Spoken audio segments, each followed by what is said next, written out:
नमस्कार, जय श्री महाकाल। सभी का स्वागत है फिर एक नए वीडियो में। तो अभी जो आप एक पेपर की कटिंग जो ज़्यादा वायरल हो रही है और देख रहे हैं, इसमें जो 14,000 क्वालिफाई बताए गए और 900 ही दे सकते हैं, दे सके पात्रता का प्रमाण। इसमें जो हेडलाइन है वो कहीं ना कहीं देखा जाए तो गलत है, क्योंकि 14,000 क्वालिफाई नहीं हुए हैं, 14,000 लोगों ने बोनस अंक लिया है। बोनस अंक लेने का मतलब ये नहीं कि वो सारे क्वालिफाई हो गए। यहाँ पर 14,000 लोगों ने बोनस अंक लिया है, उसमें से 750 लोग क्वालिफाई हुए और जो मेरिट में जो संयुक्त मेरिट बनी थी उसमें आए हैं। तो जो विशेष शिक्षक भर्ती को लेके हाईकोर्ट में जो फैसला सुरक्षित है वो तो अभी है ही सही। इधर ईएसबी ने रिजल्ट की तैयारी कर ली है, तो कहीं ना कहीं देखा जाए तो ये जो चयनित अभ्यर्थियों के लिए बहुत बड़ी खुशखबरी हो सकती है, क्योंकि आप लोगों को पता ही है कि कितनी मेहनत से एक व्यक्ति को जो है नौकरी में आना होता है, तो कितनी मेहनत लगती है, कितने सालों का इंतज़ार होता है।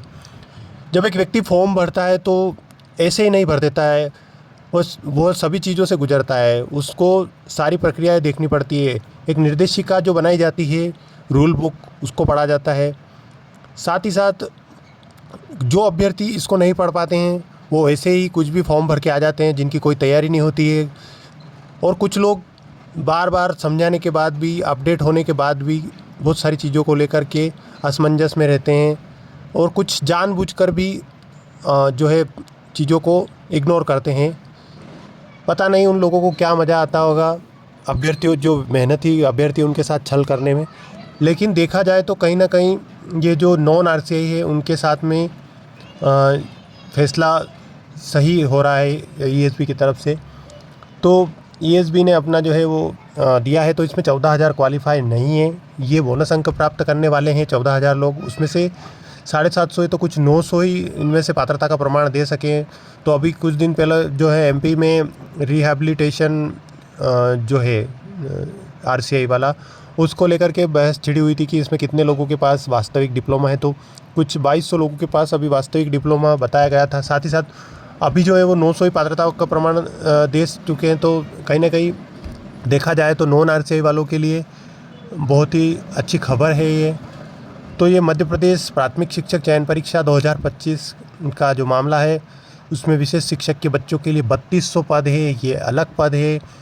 इसकी सूचना ईएसबी जो डीपीआई है विभाग द्वारा अलग बताई गई है कि ये पद अलग से इन्होंने जारी किए थे, ये इसमें सम्मिलित नहीं है। जो अभी 13,090 जो हुई थी उसमें से संयुक्त मेरिट में से वो जो पद है वो अलग से हैं। तो उन्हीं जो है मेरिट से भरा जाएगा जिनके पास आरसीआई वास्तविक है। अगर ये पद बचते भी है तो इसको नॉन आरसीआई वालों से फिल नहीं किया जाएगा। कोई भी अभ्यर्थी इस दुविधा में ना रहे कि आप लोगों से ही ये पद भरे जाएंगे। जो नॉन आरसीआई वाले हैं, आपसे ये पद नहीं भरे जाने हैं, ये पद आरसीआई वालों के लिए ही है, तो उनसे ही भरे जाने हैं। अब देखते हैं कि इस मामले को लेकर के आगे क्या चीज़ें होती है। तो जो अब इसमें जो नो टिक किए हैं उनका कहना है, जिन्होंने जो है यस टिक कर दिया और जो नो टिक करना चाहते हैं उनका ये कहना है कि कोर्ट के सभी पक्षों को सुनने के बाद फैसला सुरक्षित ले लिया गया, तो ऐसे परिणाम जारी हो करने की इतनी जल्दबाजी क्यों कर रहा है। तो ये कहीं ना कहीं देखा जाए तो बहुत बड़ी जो है चुनौती है। इसको कोर्ट में लेके गए वो लोग, ये गलत भी है, सरासर गलत है, क्योंकि इन लोगों को 2-2, 3-3 बार मौका देने के बाद भी इन लोगों ने, या तो हम जानबूझकर कहें या रिजल्ट आने के बाद इन्होंने फॉर्म को पूरी तरह से इग्नोर किया।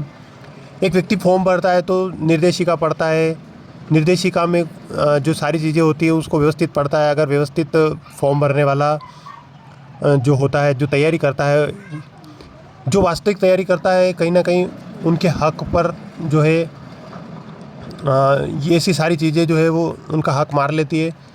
तो हमें फालतू चीज़ों में टाइम इन्वेस्ट न करते हुए जल्द से जल्द रिजल्ट, जो रिवाइज रिजल्ट है, उसको जारी करने की प्रक्रिया में आगे आना चाहिए। कोर्ट जो है अपना फैसला सुरक्षित कर चुका है, कोर्ट का फैसला भी जल्द ही आ जाएगा। बाकी तमाम जो सारी चीज़ें हैं उनको लेकर के अलग अलग प्रकार की भ्रांतियाँ फैलाई जा रही है यूट्यूब के माध्यम से, और सही जानकारी विद्यार्थियों को प्रोवाइड नहीं की जा रही है। तो कहीं ना कहीं हम जो न्यूज़ वाले हैं उनसे भी रिक्वेस्ट करते हैं कि वो लोग सही खबर छापे और सही चीज़ों को जो है प्रसारित करें। तो ये जो तैयारी करने वाले हैं, जो वास्तविक उम्मीदवार हैं, उनके लिए हितकारी होगा। तो यहाँ पर जो 14,000 क्वालिफाई इन्होंने बताए हैं, ये सरासर गलत है। 14,000 क्वालिफाई नहीं हुए हैं। 14,000 कैंडिडेट्स ने बोनस अंक प्राप्त किया है। अब उसमें से 3,000 अभ्यर्थी तो कुछ ऐसे हैं जिनके 40 मार्क्स नहीं हैं। बोनस अंक लेने के बाद भी जो है 40 अंक नहीं है। तो कहीं ना कहीं देखा जाए तो बहुत ही कम कैंडिडेट्स जो हैं वो RTI वाले हैं, वास्तविक प्रमाण पत्र रखते हैं। अब कर्मचारी चयन मंडल और स्कूल शिक्षा विभाग व जनजाति कार्य विभाग प्राथमिक शिक्षक चयन परीक्षा 2025 का जो है ये प्रक्रिया को लेकर के अब हरकत में आएंगे। कुछ अभ्यर्थियों ने प्रमाण पत्र अपलोड करने के बजाय एक चेक बॉक्स के जरिए जो योग्यता की पुष्टि कराई थी। सामान्य डिप्लोमा धारक हजारों अभ्यर्थियों ने हाँ विकल्प चुन लिया था और परीक्षा में शामिल हो गए थे।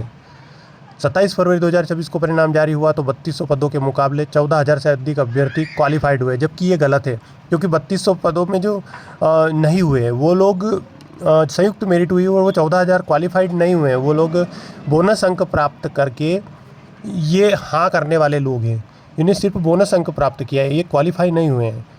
और बाद में इनसे दस्तावेज मांगे गए तो 900 अभ्यर्थी प्रमाण पत्र जमा कर सके। तो जो भी तमाम सारी चीज़ें हो रही है हमारे सामने, इसको लेकर के जल्द ही निर्णय लिया जाएगा और जल्द ही ESB और DPI विभाग द्वारा सारी चीज़ें जो है फेयर की जाएगी। हमें विश्वास है, हम आशा करते हैं कि सभी चीज़ें फेयर तरीके से होगी, इसमें कोई भी धांधली नहीं होगी और रिज़ल्ट भी आपका सुरक्षित आएगा। जो नॉन RTI जो चयनित है वो बिल्कुल चिंता ना करें, आप लोगों की मेरिट वही जो है चेंज हो सकती है, बाकी आप लोग सभी चयनित है, आप फिक्र ना करें। आपकी DV के लिए आगे की रणनीति बनाई है और भोपाल में जाने के लिए जल्दी से जल्दी एक जो है सही निर्णय लेना है। हमें किसी भी प्रकार से किसी के भी बात में नहीं आना है, किसी भी प्रकार का डर हमारे अंदर नहीं होना चाहिए अब, क्योंकि आज जो है पेपर में आने के बाद साबित हो चुका है कि कितने लोगों ने फर्जी तरीके से बोनस अंक प्राप्त किए थे और आज उनकी वजह से जो है ये भर्ती प्रक्रिया अटकी हुई है। कोई भी विद्यार्थी अगर तैयारी करता है तो उसे निर्देशिका पढ़नी चाहिए, सभी प्रकार की चीज़ों के बारे में अवगत होना चाहिए।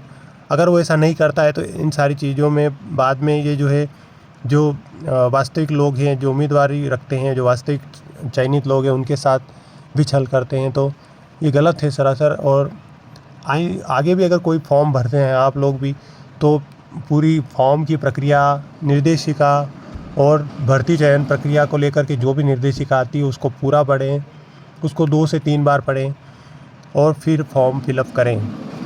अभी हाल ही में देखने में आ रहा है कि बहुत सारे अतिथि शिक्षक जो है वो बाहर हो जाएंगे, प्रमोशन से आने वाले हैं कुछ लोग नए चयनित वर्ग 2 में आए हैं, तो उनसे भी फॉर्म जो पद भरे हुए हैं तो वो भी लोग बाहर हो रहे हैं। तो बेरोज़गारी का सामना सभी को करना पड़ रहा है। किसी के घर में क्या स्थिति है, किसी के पिता नहीं है, किसी के घर में जो है कोई गरीब परिवार से बिलोंग करता है तो उसकी स्थिति कैसी हो सकती है, ये कोई कैसे अपने आप को अपना जीवन निर्वाह कर रहा है या कैसे उसने तैयारी करी है, उनके साथ सरासर अन्याय हो रहा है। तो सरकार भी अपना जल्द ही इसमें जो है सख्त रवैया अपनाएगी और हमें आशा है कि हमारे साथ में न्याय होगा और बहुत जल्दी हमारा जो रिज़ल्ट है वो रिवाइज़ होके आ जाएगा और हमारी DV प्रक्रिया होगी। इसलिए हम सब आगे की रणनीति के लिए तैयार रहें और इधर उधर की बातों में ना आएँ।